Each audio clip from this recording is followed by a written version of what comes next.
Pane chitiko chinoshamisa choonekwa kunzi vakomana veopposition vaiva muziva vanonzi vatengesi vamuziva kuti varimo muparliament.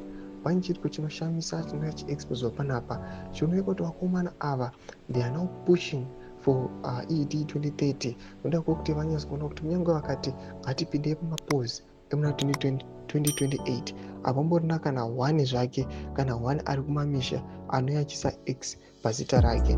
Sana kana mashoko anobuda anyorwa pana vanogwa subscribe or like or the bell icon. Timida pana patape nawo vakomana veChildren's Zimbabwe Veterans Association vanobuda nyora chiti opposition citizen coalition for change members of parliament are craving for 2030 ED vachitonga kuzwa Intel unity is land.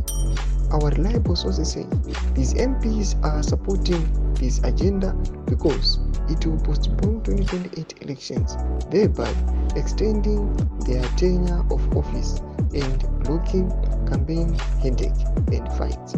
Mashoko anobuda nyora pana Prince aiwa vakomana ava itori advantage kwavari yakanyanyisa kwazvo. Kuda kuti vanozoti kana 2028 hangojambwa chete kurwa kwese kunombobva nhau stress yemacampaign. Noda kuti izvizvi mukati vakomana veopposition vamuziva vaiva vakangonopfekerwa vaive kwangonoti ende munoita kana kuti rally kana kuti masvingo kana kupi hakuna kana 1 anoenda vanoswera kuvari 5.